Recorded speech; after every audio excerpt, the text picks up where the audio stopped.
Muy buenas tardes, bienvenidos a Málaga TV, al magazín de PTV, que hoy en la edición de este jueves vamos a comenzar con nuestro buen amigo José Antonio Mañas, comisario del Museo Andaluz de la Educación y gran amante y divulgador de la historia de la educación. José Antonio, buenas tardes. Buenas tardes, Diego. Otra vez de nuevo en el plató. Otra vez regresamos al plató después de ese periplo ahí veraniego que hemos estado en los Baños del Carmen, muy a gusto también, ¿verdad? Muy a gusto, muy a gusto. Pero bueno, aquí estamos fresquitos, también con nuestro aire acondicionado en el plató y con nuestro set que hoy además nos lo ha atrezado. Te has traído un cachito del Museo Andaluz de la Educación, de Laurín de la Torre, aquí a Málaga. Algunas cositas y también muchas imágenes que hemos grabado allí en el museo. Bueno, vamos a hablar hoy, hemos preparado un espacio, mejor dicho, José Antonio ha preparado un espacio con mucho cariño, como él siempre lo hace, y hay mucho contenido esta tarde en este espacio divulgativo que tenemos en el magazín. Vamos a retrocedernos unos años y vamos a recordar cómo eran esas clases de música en los primeros años escolares, ¿no, José Antonio? Sí. Bueno, lo primero que tengo que decir es que yo nunca he estudiado música, porque yo soy del plan antiguo y mi relación con la música, aparte de Ver Sonrisa y Lágrimas, sí, o alguna otra película, es distante. Sí, efectivamente, la música, sobre todo a partir de la entrada de la EGB, tiene un papel bastante importante en el currículo educativo del alumnado. Antes, es verdad que también se estudiaba o había una parte de la horario semanal que se dedicaba a esto, pero era más bien dirigido a temas de canciones populares, canciones religiosas, los típicos coros que se hacían en los colegios y sobre todo canciones populares. O sea, en la época del franquismo sí que se daba algo de música, pero tenía que ver era con, más enfocado a canciones religiosas, populares. De hecho, hemos traído, y ahora veremos algunas imágenes de libros de esa época y alguna anterior. Mira, estas son. Efectivamente, ahí tenemos, estos son libros sobre solfeo, ahí tenemos algunas de canciones populares, de las que se utilizaban en aquella época de los años 40, los años 50, incluso los principios de los 60, y se utilizaba sobre todo algunas herramientas como eran la bandurria, la guitarra y sobre todo un elemento que hemos traído hoy por aquí, que son las castañuelas, ¿no? Claro. que casi todas las niñas y muchos niños también aprendían a tocar las castañuelas para esos bailes regionales. Y en esa época, en la época del franquismo, José Antonio, ¿esa asignatura, la música, era evaluable? Bueno, no realmente. Había un apartado que era, digamos, de otras actividades y se incluía dentro de esa materia, ¿no? Hoy en día sí que es una asignatura que sí, es hoy en día es una asignatura evaluable, efectivamente, sí, sí. El otro era como actividades complementarias, extraescolares, efectivamente. Hay muchos colegios, sobre todo religiosos, había coros en los que participaba en actos religiosos, en actos de folclore, etcétera, ¿no? Mira, nos han mostrado los compañeros un planito de esas castañuelas, que además son unas castañuelas familiares tuyas, sí, ¿no? Sí, son de una sobrina mía y lo que está al lado es la flauta dulce, de recuerdo de muchas familias. Sobre todo cuando los niños son pequeños, aprendiendo a tocar la flauta, que nos daban pues, algunas tardes muy entretenidas, ¿no? De hecho, todavía se sigue utilizando la flauta dulce, incluso tú también, creo que... Yo también, yo tengo hasta anécdota y todo. Venga. Voy a hacer aquí una confesión. Confiesa. Yo confieso que, aunque le puse empeño, pero yo es que esto de la música no se me da muy bien. A mí me gusta mucho la música y de hecho cada semana que vienen cantantes y grupos disfruto mucho con ellos. Sí. Pero yo eso de la música no nací yo para cantar, ni para tocar, ni para aprender instrumentos, porque de hecho, cuando yo estaba en clase, que creo que era, no sé si era tercero, cuarto o quinto de GB, pero por la profesora que nos tocó en ese ciclo, tiene que ser uno de esos años, tercero, cuarto o quinto de GB, en el colegio Miraflores de Los Ángeles, la profesora Ana, que un año pues introdujo la flauta en clase, y yo lo de la flauta a mí es que no aprendía lo de los boquetitos y cómo tocarlo, y yo lo que hacía era que entonaba con el silbido la canción que tocaba pues interpretar, pero yo en ningún momento supe manejar la flauta. Entonces como yo tampoco sé tocar ningún instrumento musical y me daba mucha rabia porque había compañeros, amigos, que sabían tocar muy bien la guitarra Y claro, tú sabes que alguien que toque bien la guitarra, pues liga mucho. Hombre, tiene la puerta abierta ya. Sí, sí. Más posibilidades tiene. Efectivamente. Las tunas, fíjate. Las tunas, imagínate lo que... Oye, lo de la flauta yo lo tengo ahí como una asignatura pendiente porque yo en ese momento me sentí un poco como que estaba, hombre, entre comillas, estafando, porque yo hacía como que sabía tocar la flauta y lo que estaba era entonando con el silbido de la canción, pero yo ni para la idea. Si en aquel momento no se notó, ya... No se notó, no se pasó desapercibido. Entonces no, ya... no me van a quitar título ya. No, de entre los libros que he traído hay uno muy bueno, ese de música para niños, que está por aquí, que aparece también en las fotos que tenemos, que es un libro delicioso, con unos grabados, es de Doncel, de la editorial Doncel, y es un libro precioso. Lo voy a enseñar si quieres a cámara, es este, y es un libro muy bonito por dentro, con unas ilustraciones muy bonitas, con las partituras, y muy bonito para los niños. Fíjate que la asignatura de la música, no sé si habrá cambiado mucho desde que yo, por ejemplo, estudié la EGB y luego BUI y COU, ¿no? Pero es una asignatura que, aunque está presente en esos ciclos, pero no está todos los años. No, efectivamente. Yo recuerdo, por ejemplo, en el instituto solo fue en primero, creo que en primero de BUS se tenía la asignatura, no sé si ya se ha extendido a más cursos o si es algo... Incluso después, si quieres seguir, son opcionales, optativas, ¿no?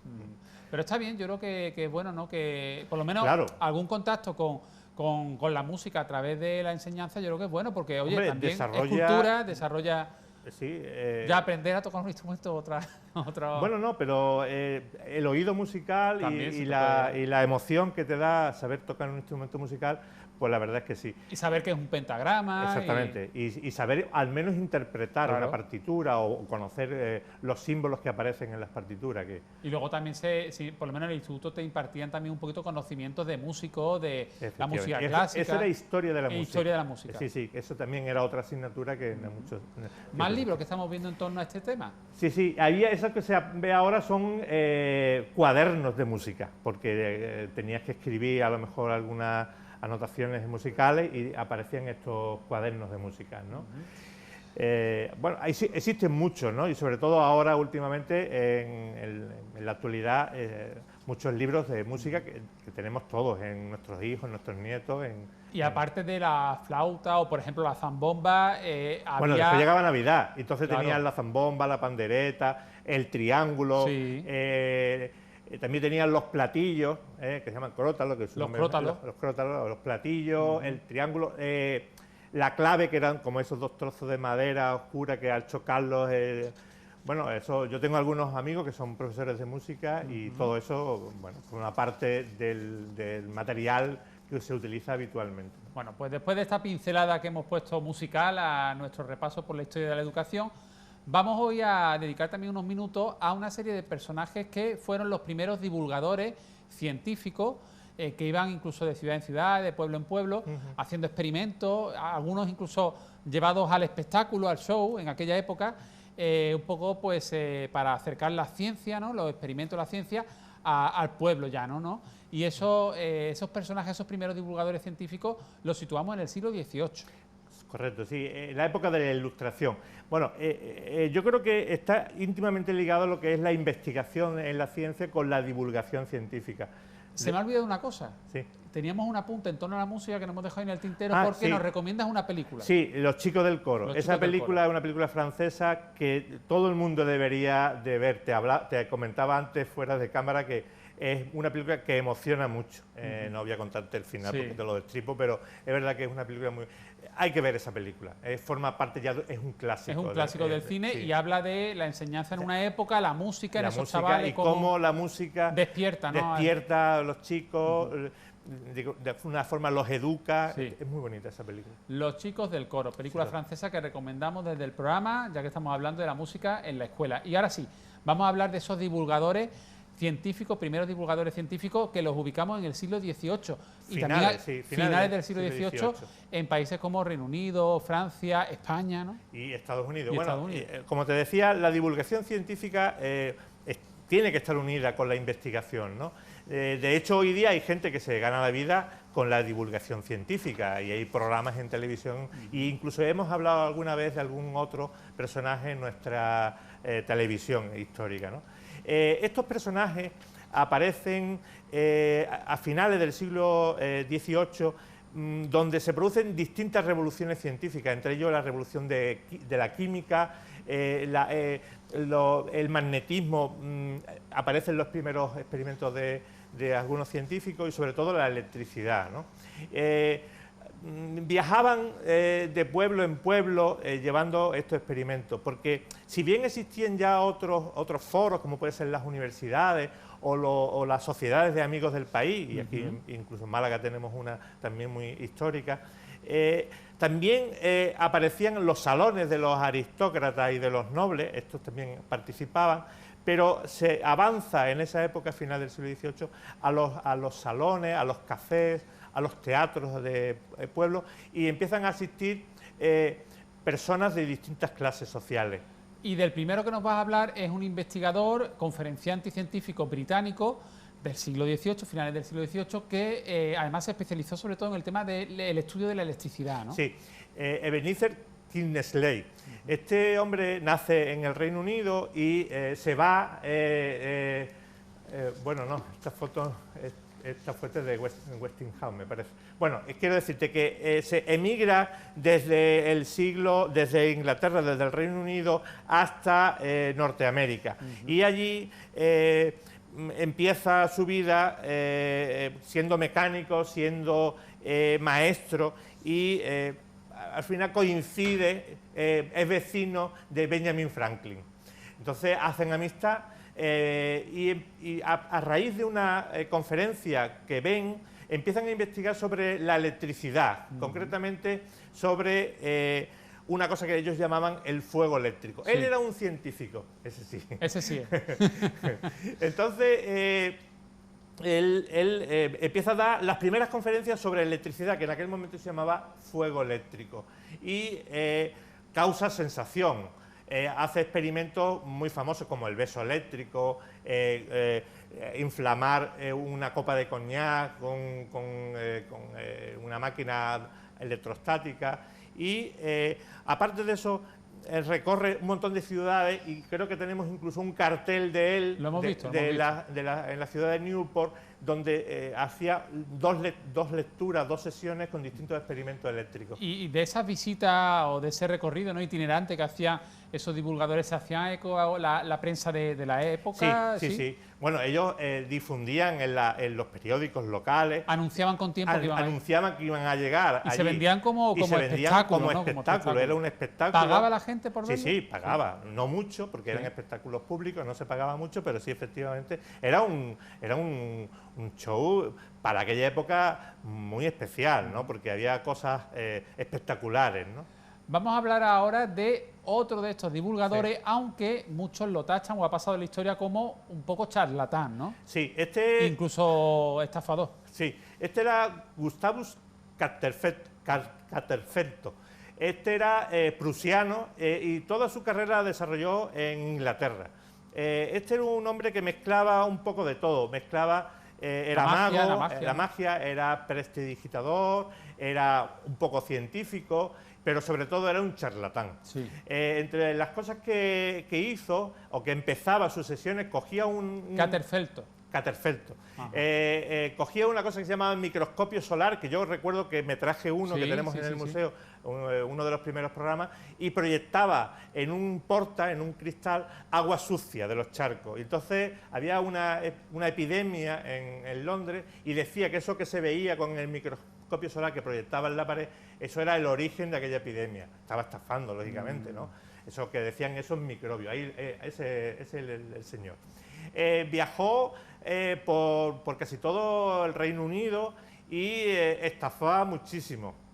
Llevaba un gato negro, malvado, que se llamaba, y muchas veces cobraba las entradas y se iba, no hacía el espectáculo. No tenía ganas de actuar y se llevaba la caja. O sea, menudo personaje, ¿eh? Sí, era un personaje... Sí, mezclaba un poco...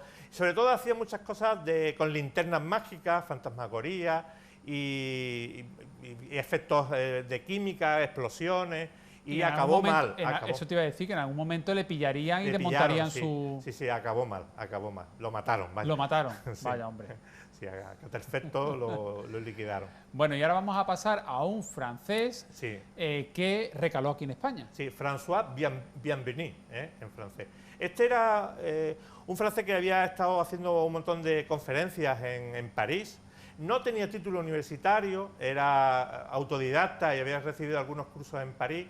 Y cuando empieza la Revolución Francesa se da cuenta de que aquello se está poniendo feo. Ahí lo tenemos. Y dice, pues me voy de aquí antes de que la cosa se ponga peor. Y empezó viajando por el resto de Francia, se fue de París, y después viajó a Italia, dio muchas conferencias en Italia y al final recaló en España, empezó por Cádiz, después vino a Madrid, a Valencia, a Barcelona. Tenía un espectáculo multidisciplinar. Mezclaba física y química, ¿no? Efectivamente, hacía experimentos de magnetismo, de gases, con un prisma hacía temas de descomposición de la luz, hacía, por supuesto, temas eléctricos, las chispas, pero a explosiones. diferencia de Caterfeld, este hombre sí que tenía una base científica y lo que mostraba era real. Todo, sí, además era una persona que tenía distintas facetas, porque por un lado daba las conferencias, las charlas en distintos salones en Madrid, tuvo muchísima aceptación y muchísimo éxito, pero aparte daba cursos en su domicilio, cursos oficiales, digamos, ¿no? Y aparte reparaba y vendía instrumentos científicos de la época, o sea que el hombre era un personaje, tuvo mucha fama. Oye, pues muchas gracias por traernos un poquito el desglosar las historias, ¿no?, de estos personajes, de estos primeros divulgadores científicos del siglo XVIII, finales del siglo XVIII. ¿Y qué te parece si hablamos ahora, ya que hemos hablado de instrumentos que utilizaban estos divulgadores científicos, pues vamos a hablar ahora de la meteorología y de instrumentos relacionados con esta ciencia? Con la ciencia que estudia pues el tiempo, ¿no? Ahora vamos a ver unas imágenes, un vídeo que hemos grabado con los distintos instrumentos científicos que tenemos allí en el museo, que son bastantes. El estudio de la meteorología empieza desde hace muchísimos años. Yo me he traído aquí, por ejemplo, para que lo veáis, un libro, es el Ganot, un libro de física, a ver si pudiera el compañero mostrarlo. Es un libro de física de 1884 y es un libro de física y aparece debajo meteorología. Ahí no sé si lo estáis viendo, tratado de física y meteorología. O sea, esto nunca mejor dicho, una pieza de museo. Efectivamente. Fijaros que ya desde esa época se estudiaba la meteorología. Y ahora veremos una serie de vídeos con muchos aparatos. Hoy día la meteorología pues está diluida en otras muchas asignaturas, tanto en la ESO como en el bachillerato, y además tampoco es algo tan necesario estar al tanto del tiempo. ¿Por qué? Porque tanto las televisiones todos los días nos bombardean en los telediarios de datos del clima, y después con el teléfono móvil lo tenemos todo. Estamos viendo imágenes de muchos de esos instrumentos. En primer lugar tenemos los termómetros, que por supuesto para medir la temperatura, y entre ellos tenemos los termómetros de máximas y mínimas. Cuando solo se tenía un termómetro, que son esos que están en el centro, pues se medía la temperatura o se tomaba la temperatura a primera hora de la mañana o a media mañana y por la noche, y con eso teníamos las dos temperaturas más o menos cercanas. Después tenemos a continuación el pluviómetro, eso que está ahí en la pantalla verde. Eso se recoge por la cantidad de agua que se recogía en ese recipiente, y por una serie de cálculos se calculaban los metros, los litros de agua caída por metro cuadrado, ¿no? A continuación tenemos los anemómetros, tenemos algunos de la casa de Jules Richard, que ahora después vamos a intentar poner en marcha uno de ellos, ¿no? Esto lo que se hacía es que se medía las revoluciones que daba ese dispositivo, se medía un minuto con un cronómetro de la época y se sabía por los metros por segundo que teníamos de viento. Ahí tenemos otro que es con unos tirantes, como unos vientos de una tienda de campaña, para sujetarlo y de alguna manera tenerlos quietos en algún sitio. Lo siguiente que tenemos es el higrómetro de Daniel. Esto es una pieza histórica muy importante. Tiene dos termómetros, como todos este tipo de aparatos. Tiene un termómetro seco y un termómetro húmedo. Esa bola que tenemos ahí se mojaba en agua o en éter y se medían las dos, se hacían las dos mediciones. Ahí tenemos otro pero digamos de lujo, de gabinete. Eso sí que está en su caja, se conserva íntegro y es una pieza valiosísima, ¿no? Lo que tenemos a continuación son los psicómetros. Son estos mismos dispositivos, lo tenéis ahí,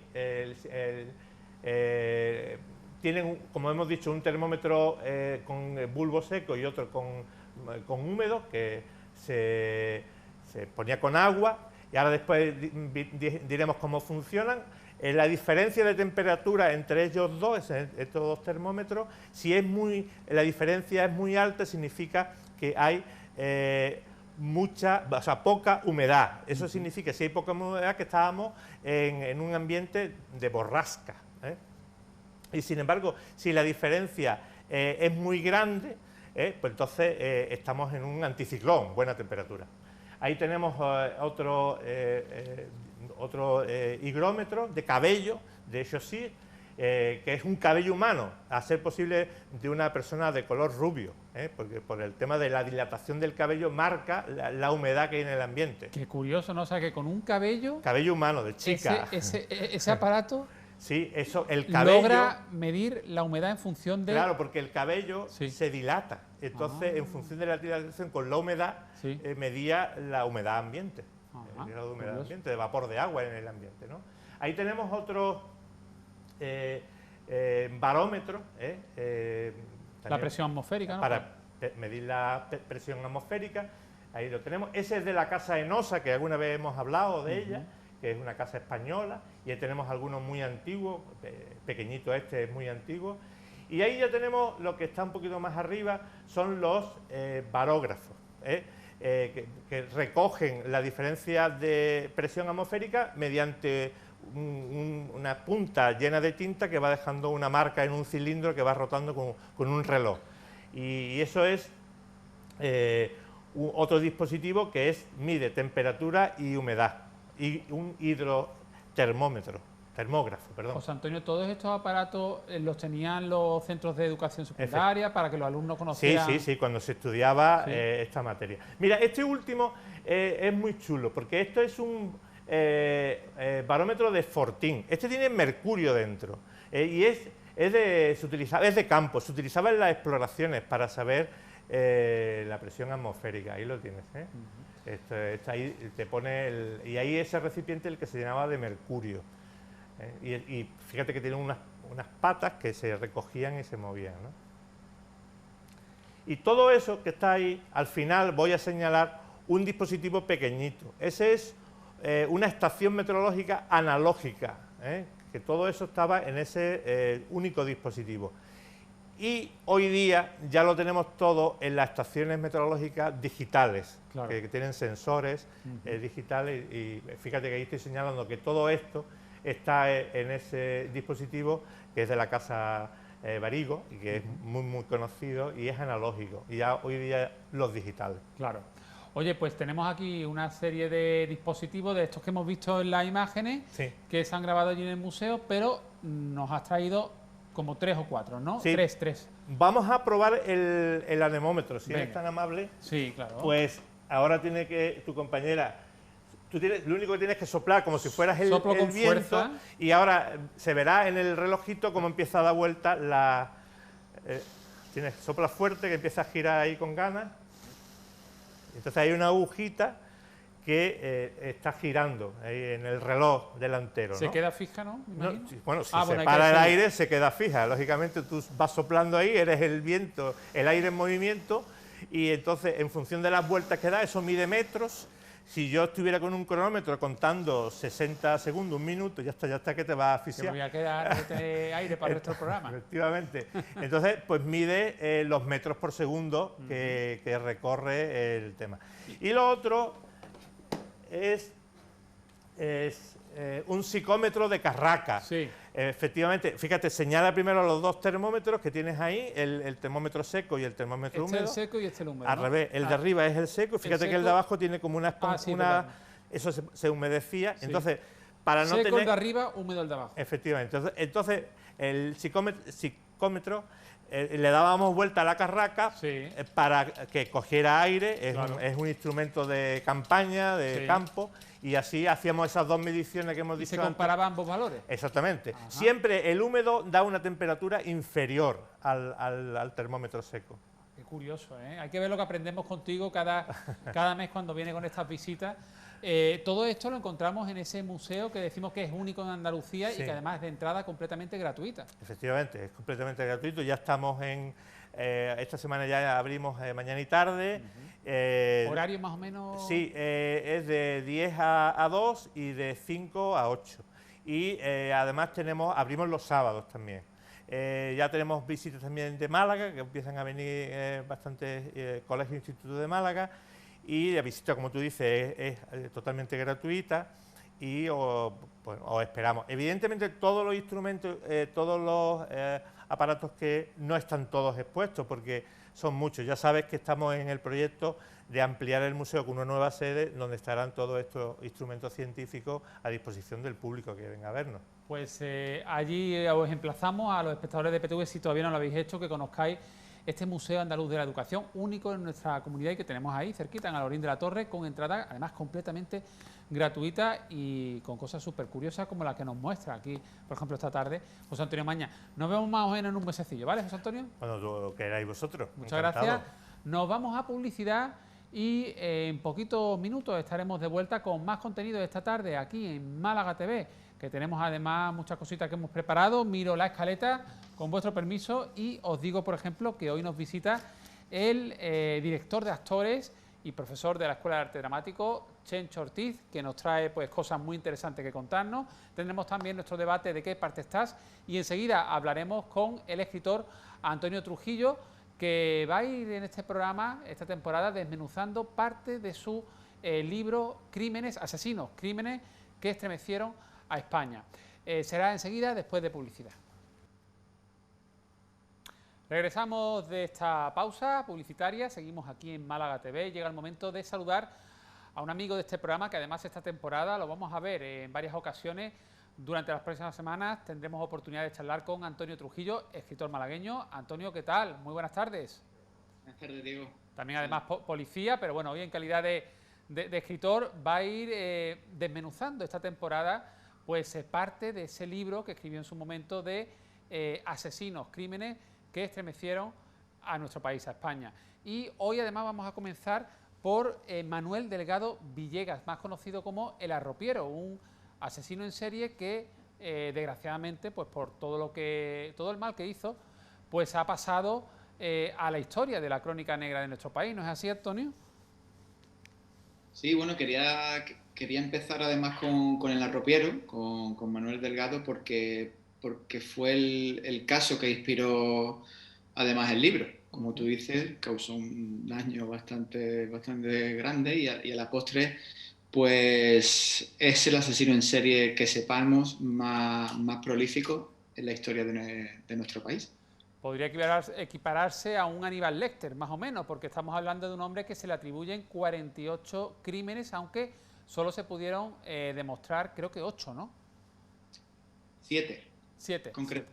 Este hombre confesó, o llegó a confesar 48 asesinatos, y bueno, se llegaron a demostrar 7 porque los dos investigadores de la comisaría del puerto de Santa María, pues se dedicaron a recorrer con él el país, España, para reconstruir sus crímenes, y el gobierno de la época pues consideró que con 7 ya tenía suficiente como para encerrar a este hombre prácticamente de por vida, casi como fue, ¿no? Porque estuvo encerrado 26 años en centros psiquiátricos y bueno, lo encerraron además sin juicio, ¿no? Sí. O sea que realmente nunca fue juzgado por sus crímenes y nunca pasó por una cárcel o por una prisión, digamos, convencional. Siempre fue interno de centros psiquiátricos penitenciarios, pero de centro psiquiátrico al final, ¿no?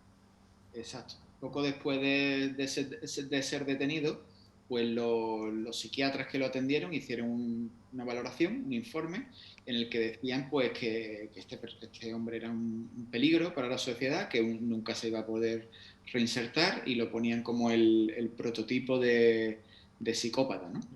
Y basándose en ese informe, como dicen, lo encerraron sin juicio en centros psiquiátricos penitenciarios y ahí se quedó. Oye, Antonio, tú además de policía y de escritor, también creo que me parece que has estudiado criminología o tienes estudios de criminología, ¿puede ser? Sí, soy graduado en criminología. En criminología. Tengo entendido que este hombre además se pudo demostrar que tenía ese cromosoma XII, ¿no? XI, también conocido como el cromosoma de la criminalidad. No sé si te gustaría incidir o explicar algo un poco en qué consiste esto y si realmente se le puede dar fiabilidad a ese dato o no. Sí, en definitiva, esto es que el par de cromosomas que determinan el sexo de una persona, que normalmente es un par, es XX o XY, pues este hombre tenía 3. No era un par, sino un trío. Como dice, tenía XYY. Esto en realidad no es concluyente a la hora de determinar si una persona va a ser más proclive a cometer delitos que otra. Lo que sí es cierto que, bueno, hace muchos años, en los inicios de la criminología, un investigador muy conocido, que era Cesare Lombroso, pues descubrió bueno, más que descubrir, consiguió establecer una relación entre esta trisomía sexual y las personas que eran criminales. Llegó a determinar que entre la población reclusa, pues aproximadamente había entre 3 y 4 veces más de personas que tenían esta trisomía con relación a la gente de fuera, de las cárceles. Antonio, la inmensa mayoría de sus víctimas fueron mujeres. Este hombre tiene una biografía, una infancia, quiero decir, complicada, ¿no? Su madre, huérfano de madre, además, nada más nacer, ¿no? En el parto murió su madre. Luego su padre creo que lo abandona. Se cría con distintos familiares. Cuéntanos un poquito qué hay detrás, ¿no? de la vida del arropiero. Sí, nacido en Sevilla, aunque se desarrolló luego buena parte de su vida en Cádiz, en el puerto de Santa María, pero se crió los primeros años y el nacimiento fue en Sevilla. Sí. Su madre, como bien dicen, murió al nacer, murió en el parto. Y bueno, su padre era una persona muy humilde que se dedicaba a vender arrope, que era un dulce de fabricación casera, de ahí el apodo del arropiero. Sí. Y directamente su padre es que no se pudo hacer cargo de él. Estaba todo el día en la calle, pues, dedicado a su labor, a su trabajo. Y el pequeño, porque era, ya digo, un niño prácticamente con meses, lo mandaron a Cataluña a que lo criara la madre de su madre, o sea, su abuela. Sí. Él pasa por distintas casas, ¿no? Por distintos familiares y siendo muy joven se alista en la Legión. Exacto. Se alista en la Legión, como dices, y lo que pasa es que dura poco en la Legión porque de allí lo expulsan. Lo que sí que este dato es importante porque dicen, o él aseguraba por lo menos eso, que la Legión aprendió un golpe que era era el que más usaba para matar a sus víctimas, que no era ni más ni menos que golpear con el canto de la mano en la garganta, produciéndole pues la asfixia por el fuerte traumatismo en la tráquea. Como decimos, la inmensa mayoría de sus víctimas fueron mujeres, incluso se le atribuye la muerte de una de su novia y bueno, pues había ahí una situación, por el horario vamos a omitir, pero de abusos, en fin. El tema es que a él también se le atribuye, por ejemplo, otros delitos como ser proxeneta. Estuvo también vagando por distintos países, ¿no? Creo que no solo vivió en España, también pasó por Italia, por Francia y llegó incluso a pedir en la calle, ¿no? A pedir limosna por las calles, ¿no? Sí, bueno, él se dio la circunstancia que incluso llegó ya, por último, incluso a vender sangre, que en la época eso era posible. Los hospitales pagaban por donar sangre para los bancos de sangre de los hospitales. Y como dice, él estuvo viviendo por Francia, por Italia. Una de las muertes se le ocurrió también en Ibiza. que estuvo también por toda la orografía española. Lo que pasa que en la época la investigación policial y la colaboración con otros países, pues la verdad que brillaba por su ausencia y era bastante complicado. De ahí que muchos de esos crímenes directamente no se ni se investigaron.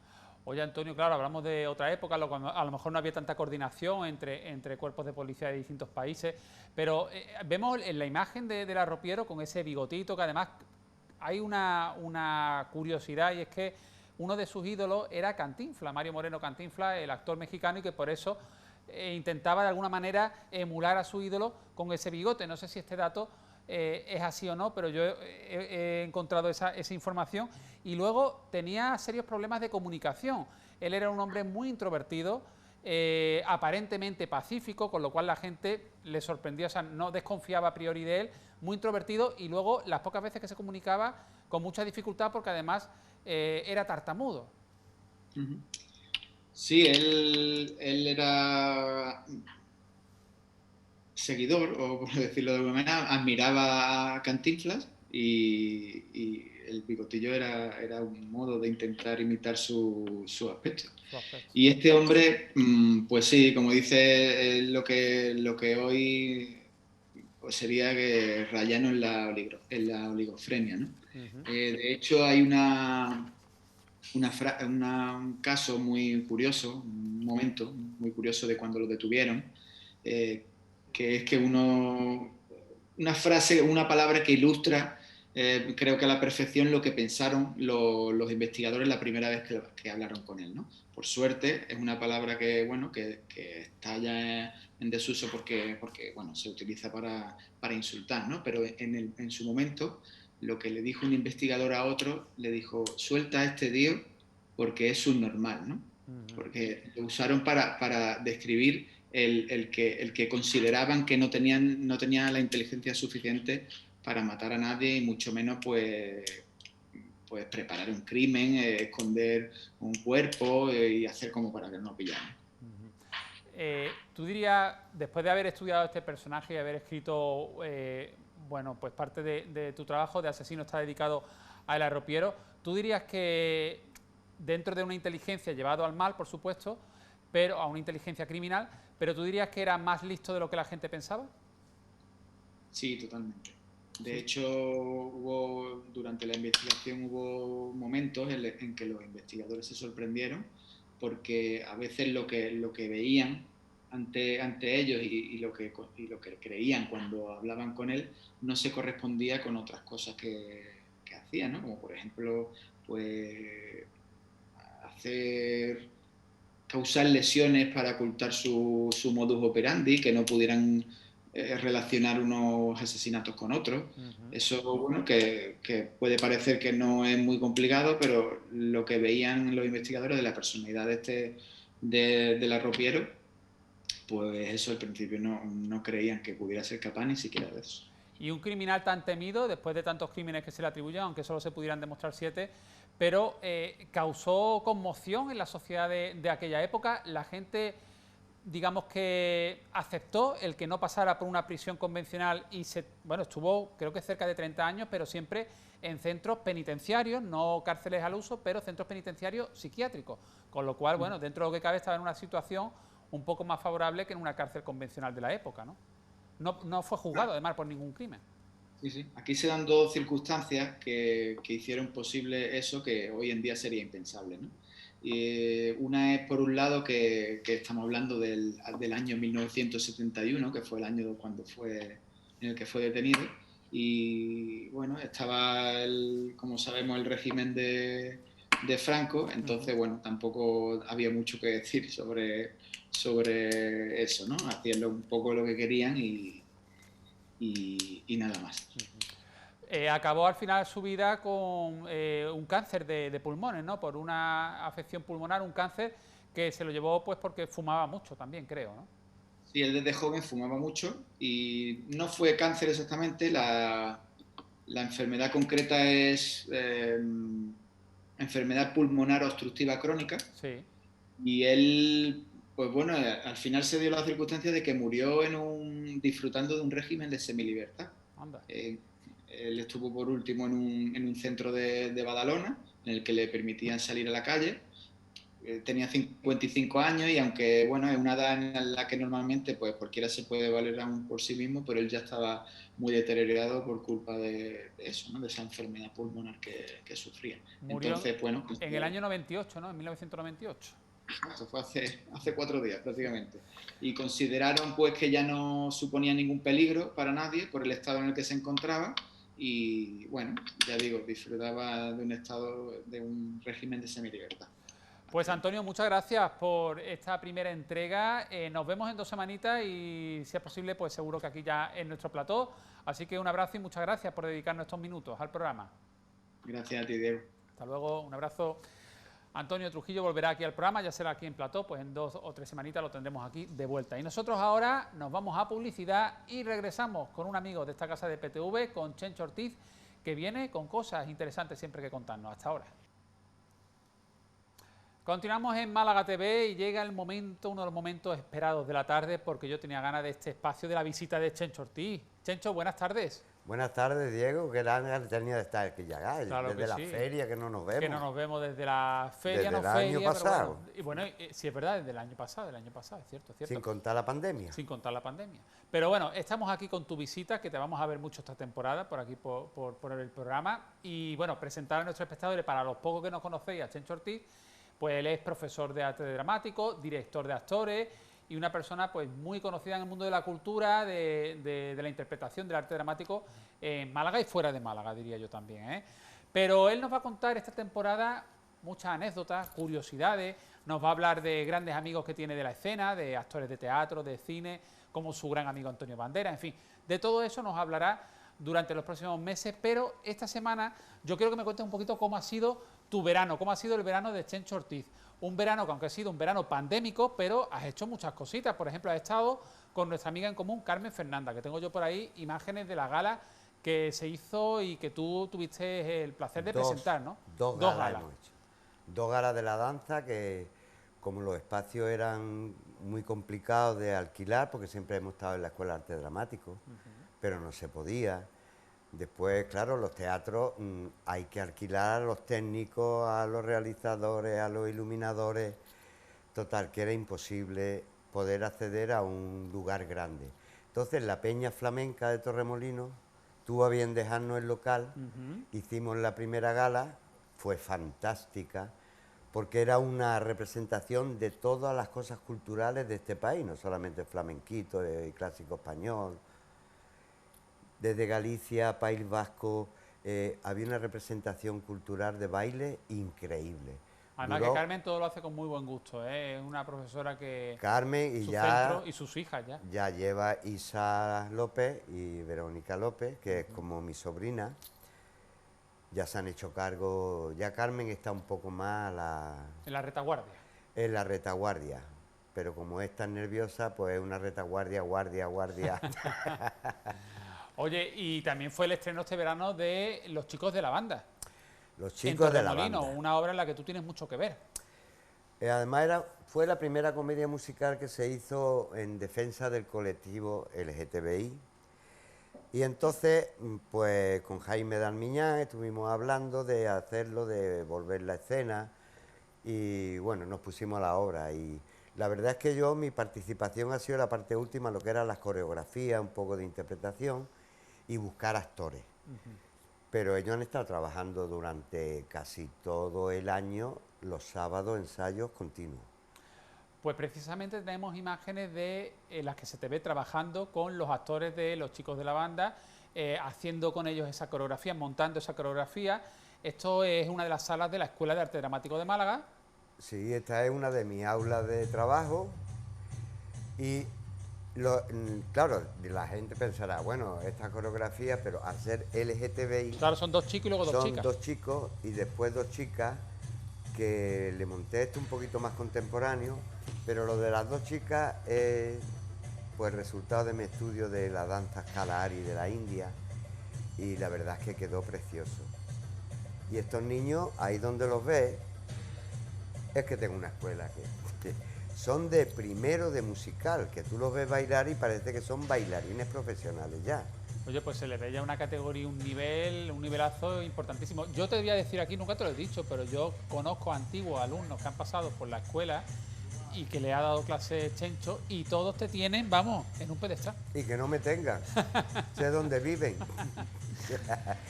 Mira, y eso es un ensayo, pero si viera lo que es la gala ya inaugural, allí se hizo en la Casa de la Cultura de Torremolinos y estuvieron, pues bueno, todas las autoridades de allí y salieron encantados de la vida. Oye, Chencho, fíjate, mientras que estamos viendo imágenes de cómo pues estás montando en esa coreografía, luego veremos también imágenes del vídeo con las dos chicas.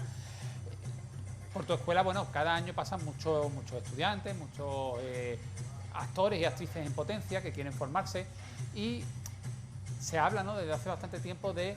hay jóvenes que pues sí que sienten ese gusanillo, esa pasión por el teatro, por la interpretación, por encarnar todo tipo de papeles y tienen esa vocación, ¿no? Esa vocación artística, de crear personajes, de contar historias, de trasladar al público emociones. Pero luego también puede haber jóvenes que se dejen llevar por el tema de la popularidad, la fama, la repercusión en redes sociales, el brilli-brilli, ¿no?, que tiene también, que no siempre tiene, pero a veces tiene este mundillo, y que se apuntan o acuden y no es así, no es el perfil de alumno que se busca. De hecho, tengo entendido que para entrar en la Escuela de Arte Dramático no solo hay que cumplir unos requisitos, sino que también tienes que pasar una especie de casting, ¿no?, de prueba. Nosotros hemos terminado el 31 de julio de tribunales de acceso a gente que quería entrar en la escuela.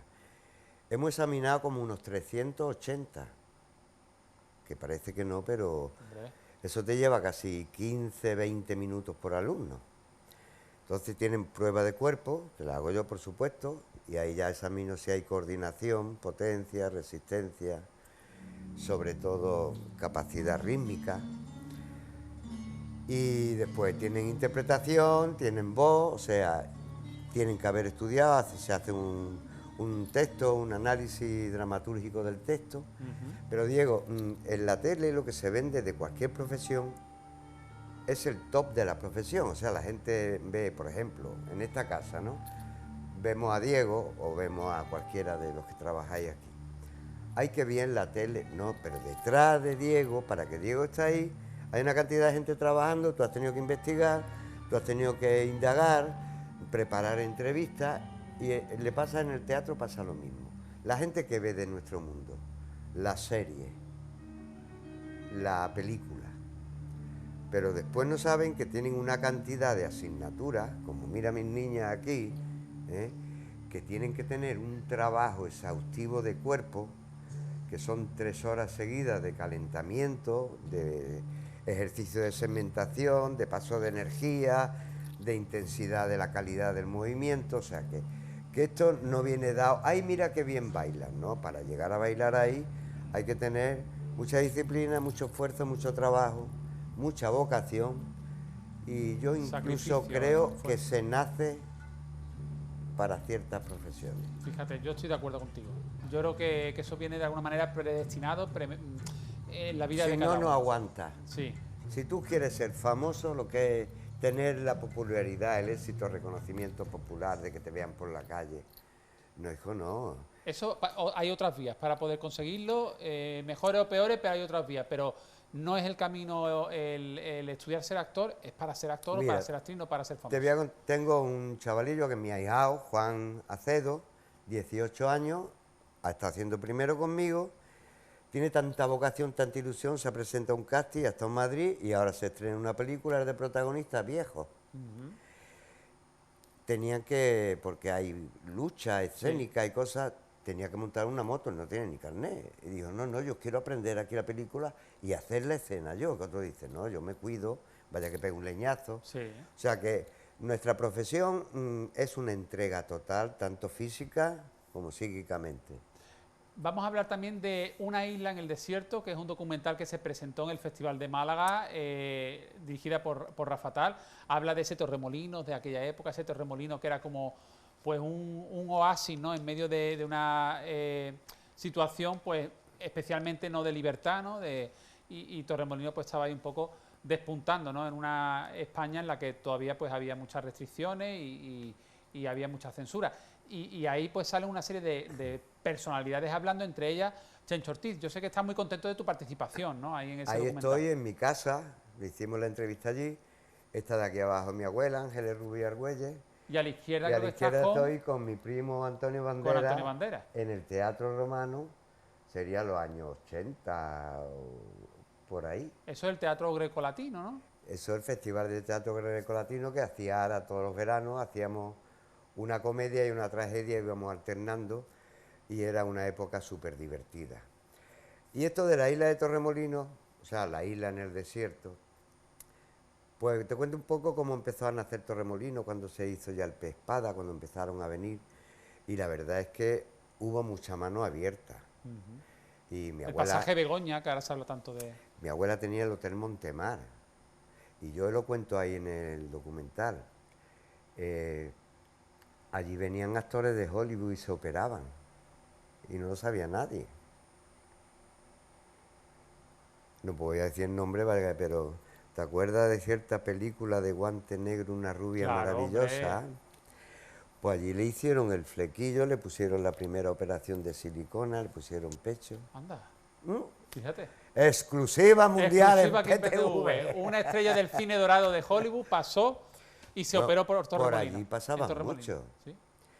Y después había situaciones adversas que nos han contado, eso quedaba, eso sí, lo que pasaba allí se quedaba allí. Porque, por ejemplo, otra gran actriz, pues le decían la alfombrita porque cuando iban a cierto local por la noche que había que pegar y te abrían con mirillas, pues ya estaba borracha allí y se limpiaban el pie encima de ella. Y estamos hablando de una de las grandes actrices, la cara más guapa, mujer de Frank Sinatra, etc, etc, etc. Bueno, él estuvo aquí, Frank Sinatra estuvo aquí varias veces, ¿no? Y tuvo Pues, incluso un pequeño mujer altercado de por Frank ahí. Sinatra. Sí, sí, sí. Bueno, cuántas cosas nos va a contar esta Ay, todo lo temporada, que Chencho. no tenemos nada que hablar. Oye, fuera de tiempo ya, pero rápidamente tenemos por ahí un estreno de la comedia de Pablo Puyol en Cochera Cabaret, que estuviste también y coincidiste con varios amigos, ¿no? Ahí estamos, Pablo, y estaba también Miguel Ángel. Miguel Ángel, tú no mandas. Miguel Ángel son divertidísimos. Mira, ahí está mi Charo, que estás viéndome seguro, Miguel. Pablo Puyol empezó también conmigo. Fue alumno Han tuyo en la Escuela de empezado Arte Dramático. Pablo, Fran Perea, Alberto Amarilla, mira, Carlitos también estuvo conmigo, Pilar Esteban, que es una cantante excelente, excelente, que tú a Pilar sí la conoces Sí, mucho. la Pili. La Pili. La Pili. La Pili es maravillosa. Oye, y la última foto que nos has traído en esta primera entrega de la visita de Chencho, Merche Esmeralda, gran bailarina, ¿no? Merche Esmeralda para mí, mírala, es como una hermana mayor, es una segunda madre. Merche Esmeralda ha sido los brazos más importantes de este país, ¿eh? No se han repetido brazos como Merche Esmeralda. De hecho, en las películas de Carlos Saura está Merche, y yo invito a que veáis vídeos de Merche Esmeralda, no se ha podido bailar nunca mejor. Y por ejemplo, el hermano de Paco de Lucía, Sí. padre de Malú, era su cantante. Todas las giras lo hacía con él. Merche, pero fíjate tú la importancia de los grandes de verdad. Merche viene todos los veranos y, por ejemplo, estamos hablando de, mira, Merche, a lo mejor tú ves esto de aquí, mira, si tú lo pasas aquí y ahora dejas aquí, en segmentación vuelve y ahora vuelve la... A ver, repítemelo. Ella ya está retirada, Y sin embargo quiere seguir... pero házmelo otra vez. aprendiendo. A ver, qué maravilla, o sea, los grandes siempre, siempre siguen aprendiendo. Los mediocres quieren enseñarte lo que no han aprendido. Qué buena frase. ¿Cuántas buenas frases va a compartir con nosotros, Al final voy a Chencho? tener que venir todos los jueves. lo siento. No, que la semana que viene Lucio. Que vamos No, a- Lucio. Yo desde aquí Lucio ya, Lucio, Romero. te mando un beso enorme. Aquí en esta cámara. Lucio, te mando un beso enorme. Bueno, te digo una cosa, ¿eh? Menudo dos fichajes que hemos hecho esta temporada con Chencho Ortiz, con Lucio Romero, que vais ahí simultaneando semana uno, otra semana otro. Dos grandes de la escena, de la interpretación, en tu caso además de la docencia en arte dramático. Bueno, para mí de verdad que un placer compartir estos minutitos de televisión contigo y la semana que viene Y con- tendremos con que Lucio. tener algún espacio dedicado a mi escuela, porque tengo que contar muchos cambios y la escuela se está abriendo en un menandro maravilloso de cultura. Vamos a estar en todos lados y es interesante que la gente lo sepa. Y de aquí a toda la gente que nos ve, Pues un beso muy gordo. Nos vemos dentro de 2 semanas. Muchas gracias, Chencho A ti, Ortiz. Diego. Bueno, nos vamos a publicidad y regresamos con nuestro último espacio de la tarde, con nuestro debate de qué parte estás hasta ahora.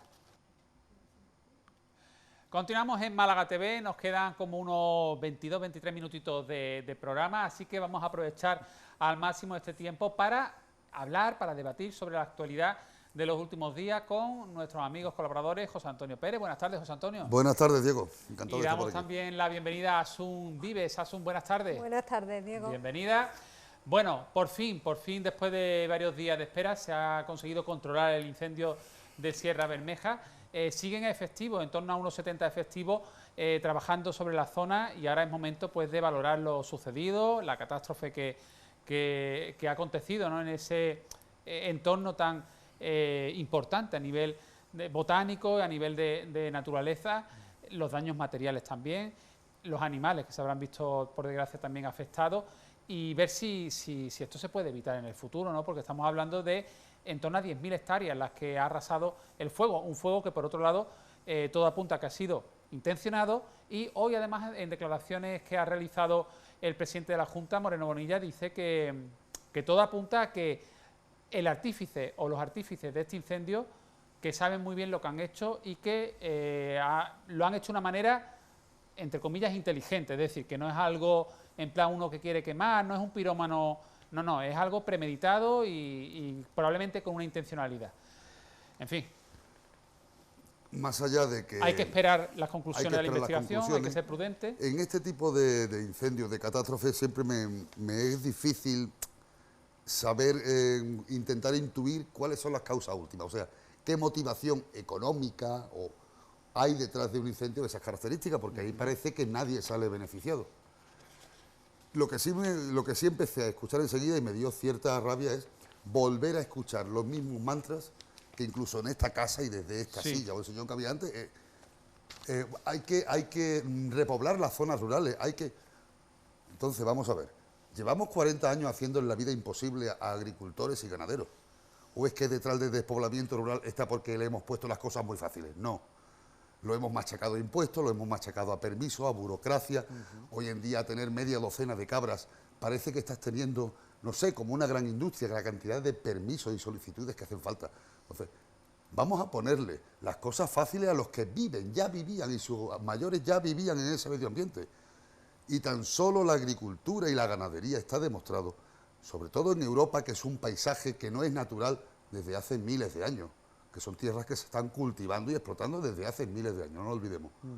Y solamente la población humana es capaz de controlar esos bosques que...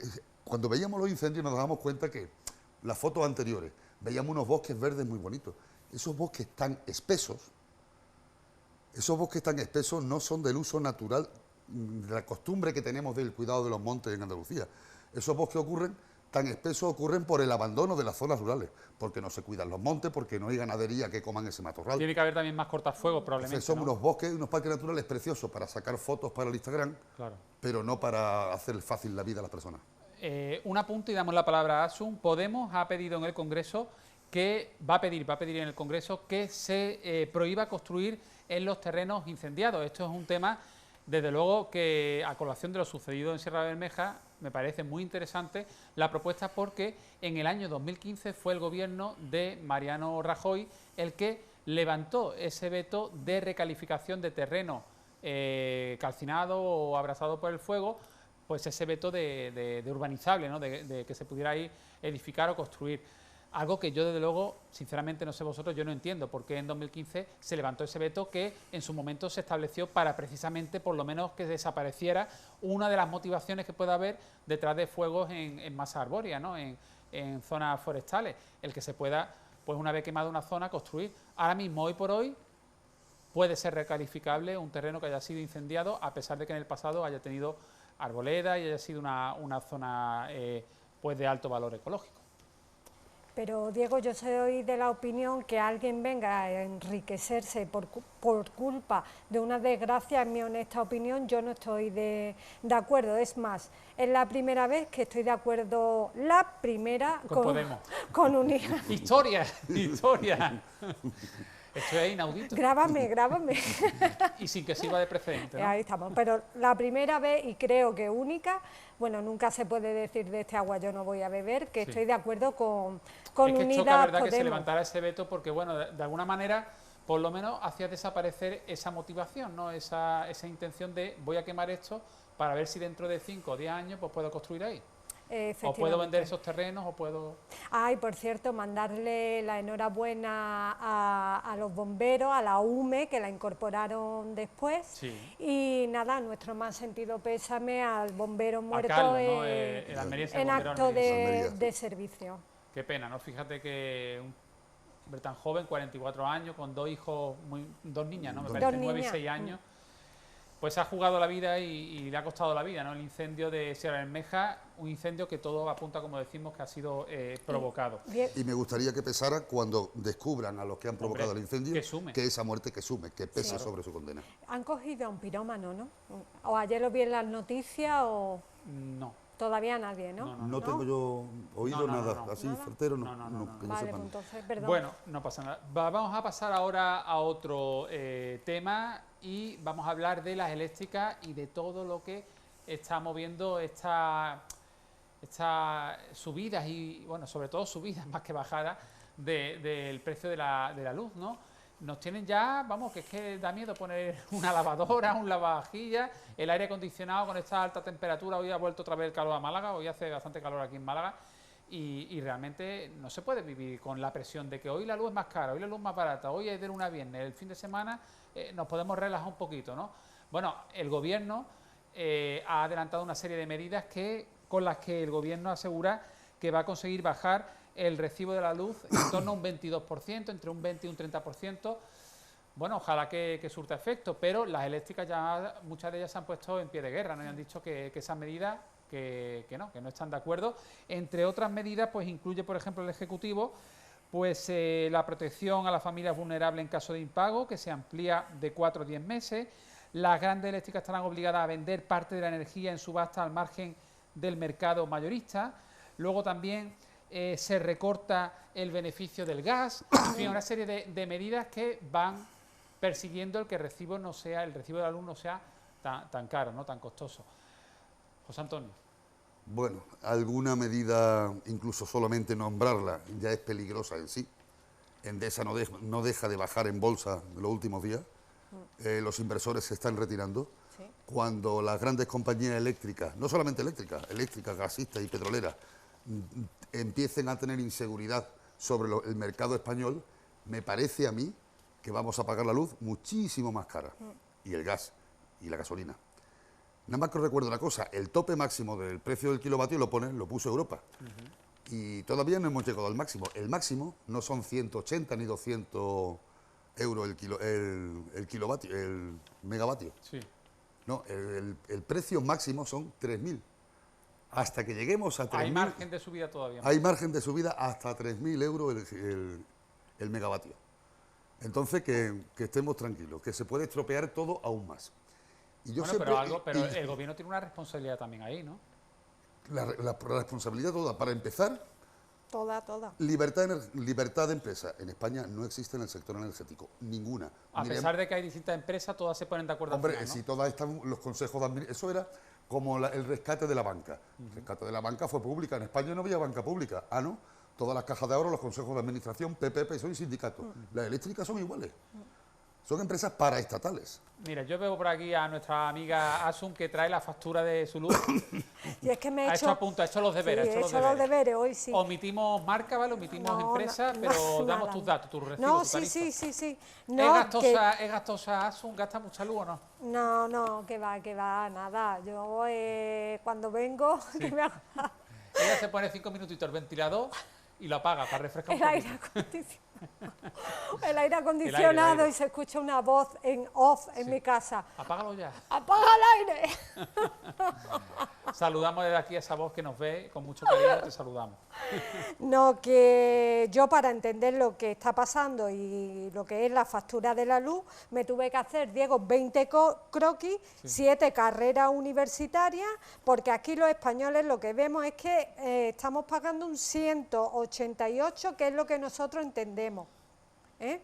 Y recuerdo que hace años que Pablo Iglesias en el Congreso pidió 1 minuto de silencio por la pobreza energética. Estaba el megavatio a 60, yo no sé ahora lo que vamos a pedir. Y aquí, para no enrollarme mucho, lo que tengo así más o menos resumido es que estamos en agosto, subió la luz un 34%. Lo que está pidiendo Pedro Sánchez a la eléctrica es que a partir de abril se financien sus aventuras.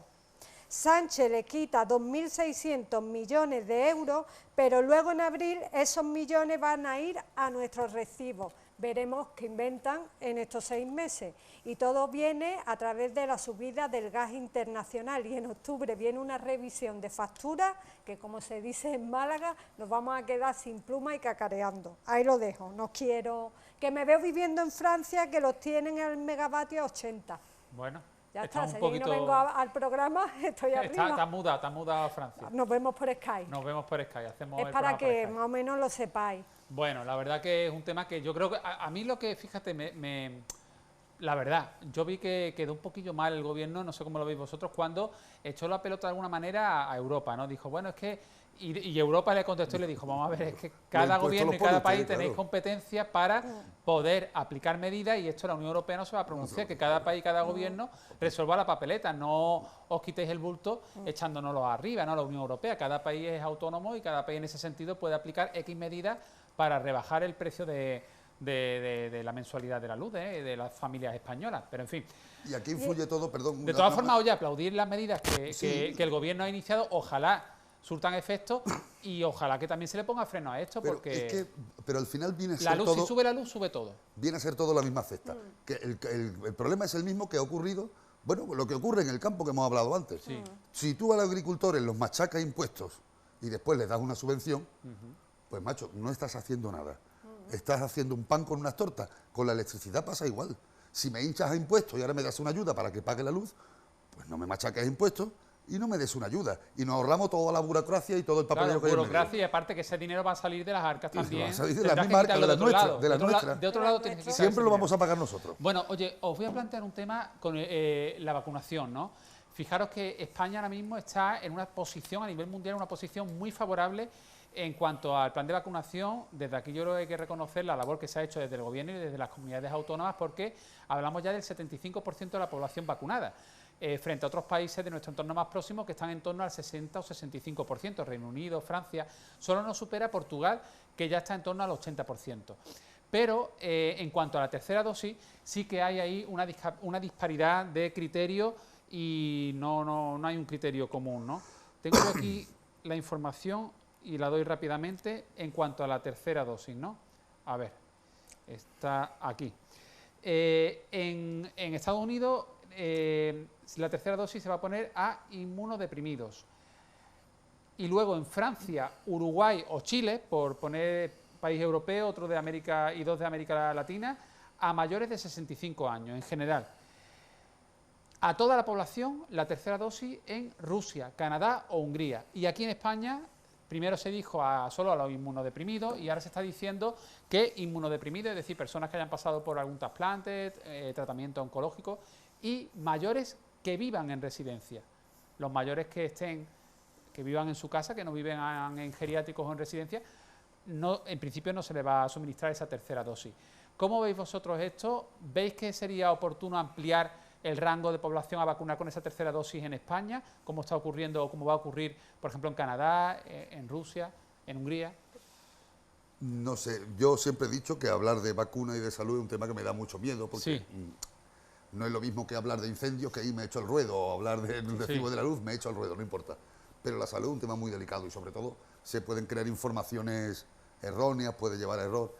A mí lo que me parece que no hay datos suficientes, pero claro, y también me parece que no habiendo datos suficientes se están haciendo declaraciones, y siempre por parte de políticos, casi nunca por parte de especialistas, y ya está bien. Es que desde el principio de esta pandemia se han estado diciendo las verdades pero aplazadas. O sea, primero te miento y cuando no cuela ya te voy diciendo la verdad poquito a poco. Comité de expertos. Esto ha creado lo que ha creado. Desde pintadas, no existe el COVID, hasta gente que no se vacuna, hasta niños que van sin mascarilla. O sea, y yo no se lo afeo, porque es que habéis creado un ambiente de desconfianza en la casta política que es normal que la gente diga que tercera vacuna ni hablar. Bueno, apunte, ya que hablamos en este programa que las pintadas del COVID no existe, la televisión apaga la televisión miente, pues el individuo que pintó todas esas pintadas por el Capuchino, por aquí por el Molinillo, por Málaga, pues ha sido detenido, es un hombre ya de una edad importante, o sea que el hombre ya podía saber un poquito más lo que hacía, pero en fin. Cundido, ¿no? Sí, se le da bien pintar con graffiti, letrero.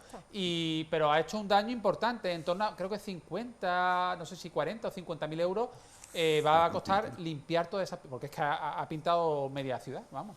Con esa, además se sabía que era la misma caligrafía y la han pillado al final. No sé si con el carrito del helado, no sé si la han pillado, porque además pasaban las semanas y veía más pintada. El hombre no lo hizo, se venía arriba. Sí, en mi barrio, allí en Jardín de Málaga. También ha llegado, también. Sí. Bueno, Asun, ¿cómo ves tú esto de la tercera dosis? A ver. Soy de la opinión de José Antonio, que como no hay información y nos tienen desde el principio desconcertados, Diego, no lo sé. No sabes si sería beneficioso ahí o no, estamos, dicen que la de Pfizer, que es la que yo tengo puesta ya, vamos, la segunda, que baja lo que es la efectividad de la... a los 2 meses o 3, ¿no? Sí, que es conveniente ponerse la tercera vacuna. Sí. Y es que me quedo en stand-by porque es que la verdad no sé qué hacer. Al no haber información, yo no sé qué hacer. Pues fíjate, yo quería compartir con vosotros y con los espectadores una reflexión, además está hablando con los compañeros de aquí de PTV de esa impresión que yo tengo. Y parto de la base de lo que he dicho, que creo que desde el Gobierno y desde las comunidades autónomas, al menos en el plan de vacunación, creo que se ha hecho lo mejor posible y que se ha avanzado muchísimo, porque se ha llegado a un 75% relativamente en pocos meses, ¿no? Entonces, desde ahí, pues yo creo que hay que reconocer esa labor. Por otro lado, creo que es cierto que hay que volver a la normalidad. Ya se han aprobado, ahora hablaremos rápidamente, pero se han aprobado, el Obispado ya sí lo ha hecho a raíz de la indicación de la Junta de Andalucía, el que puedan haber procesiones, siempre y cuando pues, el Obispado dice, por ejemplo, que haya el menor número posible de hombres de trono con cada imagen y que todos los hombres de trono, todos los portadores, pues estén vacunados, ¿no? Pero tengo la sensación de que estamos volviendo a la normalidad y que no se está mintiendo, no tengo la sensación de que se esté mintiendo, pero creo que por desconocimiento o porque a lo mejor consideran que no es prudente, no se está dando toda la información que se debiera. En el sentido de que creo que si se empezaron a vacunar las personas mayores y conforme se iban vacunando las personas mayores, iba cambiando el perfil de los ingresados en hospitales y en UCI, y eso se nos ha dicho y se nos ha recalcado, incluso ya pues teníamos incluso gente muy joven que estaba en UCI y lo pasaba mal, incluso algunos falleciendo, ¿no? ¿Qué va a pasar cuando se pase esa protección? Porque se entiende que la vacuna, así como la vacuna de la gripe, que es una vacuna mucho más experimentada y cada año hay una vacuna nueva y te la tienes que poner porque va mutando el virus y porque hay cepas nuevas de la gripe, una vacuna como la del COVID, que ha sido una vacuna express, récord, en tiempo récord, nos va a dar una protección de por vida. El virus lleva aquí en el planeta, que sepamos, por lo menos en España, 1 año y medio, pero más tiempo seguro. 2 años, 2 años y pico. ¿Qué ocurre? Que ahora cuando terminemos de vacunar ya a toda la población y estamos aquí en España en el 75%, el virus desaparece. El virus va a seguir probablemente. Cuando perdamos esa inmunidad de la vacuna, nos vamos a ir contagiando, salvo que nos digan el Estado, oye, mira, podemos llegar en el proceso de vacunación hasta aquí. A partir del mes que se cumpla más o menos el año, volvemos a la normalidad. Por supuesto, ahora me parece estupendo, pero que la gente sea consciente de que tiene que extremar la precaución y que cuando pase el año de su vacunación va a estar otra vez expuesto. Puedo estar equivocado, pero yo es la impresión que tengo. Sí, a volver a la normalidad, pero no excedernos en confiarnos de que ya estamos protegidos y que esto es jauja y que el virus ya se va a olvidar de nosotros, porque en el mes de junio del 2021 me pusieron la vacuna. Es la impresión que yo tengo. Asu. Hombre, yo confiarme de salir a la calle si ahora van a hacer Semana Santa o como dice... Salga usted, pero con la mascarilla. Yo con mi mascarilla. Porque al año está expuesto otra vez. Ahí estamos. Y con, ¿cómo se llama? El gel hidroalcohólico. El gel hidroalcohólico. Pero de meterme en bares cerrados, discotecas, esas confianzas que veo en televisión, no sé, Diego, a mí me da mucho... Todavía me sigue dando mucho respeto. Hoy se ha pronunciado la FOAN, que es la Federación de Organizaciones de Mayores de Andalucía, y ha dicho que a fecha de ahora, en el mes de septiembre, a fecha de 15 de septiembre, que han fallecido 69 mayores en Andalucía. Y según la FOAN, considera que si la tercera dosis se hubiese aplicado ya en la residencia, esas 65 o 69 muertes se podrían haber evitado. Y esas personas fueron los primeros en vacunar, porque recordamos que la vacunación comenzó con los mayores de la residencia. Yo creo que al final sí, que En diciembre, por lo menos creo que para las fue, ¿no? personas más mayores, con menos defensa, probablemente sí. Lo que sí estoy convencido de una cosa, y lo llevo diciendo desde el principio, el COVID no se va a ir. Con este nos quedaremos igual que con la gripe. Sospecho, sin entender nada de virus, pero entendiendo un poco de datos, de la historia, de las gripes y tal, que la tendencia del virus va a ser encontrar un día una cepa que no nos afecte demasiado, que él se permite el lujo de infectarnos cada año sin que nosotros tengamos casi síntomas, Ojalá. como ocurre con otras enfermedades, y que llegue a convivir con nosotros. Recuerdo que nosotros tenemos bacterias y virus en nuestro interior que nos son absolutamente necesarios, que son primos hermanos de bacterias que son mortales. Pero quizá para que ocurra eso tendrá que pasar un tiempo importante. Tendrá que pasar, ¿no? un tiempo, tendremos que vacunarnos seguramente con varios tipos de vacunas, tendremos que reinfectarnos varias veces. Yo entiendo que es muy oportuno y de verdad que lo aplaudo. Lo que estoy escuchando últimamente de que hay que llevar las vacunas al tercer mundo, los países del primer mundo, en ese sentido creo que tenemos que ser generosos por ellos y por nosotros, porque al final alguien estornuda en Etiopía y llega a Miraflores de los Ángeles, porque estamos conectados. Pero que claro, que se le diga a la gente que mira, ahora hay que priorizar en el tercer mundo, pero que cuando pase el año desde que te pusieron la vacuna, vaya usted a ver procesiones, pero con mascarilla, porque está expuesto, va a estar expuesto y el virus no va a desaparecer tan pronto. Sí, eso está claro desde el principio, que o nos vacunamos todos o aquí no hemos hecho... Nos movemos con más facilidad y hoy el mundo está mucho más conectado que en el De pasado. todas formas, yo sospecho, desgraciadamente, que nada va a ser exactamente como antes. O sea que cuando dicen nueva normalidad, Es justamente eso, nueva. No es una justa definición. Una justa definición, sí. Y Diego, lo que yo no llego a entender, lo digo irónicamente, es chiringuitos llenos, playas llenas, los niños en el colegio, todo el mundo trabajando supuestamente normal. Y los centros de salud siguen cerrados y por llamada telefónica. Eso tampoco se entiende, eso ya hay que recuperar un poco la... Bueno, tenemos que dejarlo aquí. Asun Vive y José Antonio Pérez, muchas gracias por aprovechar estos minutitos últimos del programa para desgranar la actualidad, que siempre pues me gusta el recibiros y el echar este ratito con vosotros. Encantada, Diego. Y al que le llama la atención a Asun de que apague el aire acondicionado, un abrazo muy fuerte. Bueno, que nos marchamos ya, lo vamos a hacer con una recomendación para hoy jueves, que a las 10:30 de la noche, en nuestro canal Sundance TV, que podéis ver a través de PTV y también a través de la televisión en streaming Zappy Televisión, de esa aplicación que tienen los clientes de PTV, pues a través del canal Sundance TV podéis ver la cuarta temporada de The New Nurses, Las Nuevas Enfermeras, una serie danesa que está triunfando en todo el mundo y que aquí lo podéis ver en exclusiva en Sundance TV esta noche, hoy jueves a las 10:30 de la noche. Con esta recomendación nos marchamos y mañana viernes, última edición semanal del Magazine Málaga TV con nuestro compañero David Morales. Buen fin de semana. Tu plan de salud semanal de Frederslund incorpora nuevas especialidades. Estupendo. Terapia familiar. ¿Por qué está tan interesada en que lo reconciliemos? Salud sexual. Si se sienten pecadoras, al menos no están solas. Tratamientos de última generación y por muy poco más, también un completo programa anti-aging. Esto no es un salón de belleza. Pide ya tu cita con The New Nurses. 4ª temporada, los jueves en Sundance TV.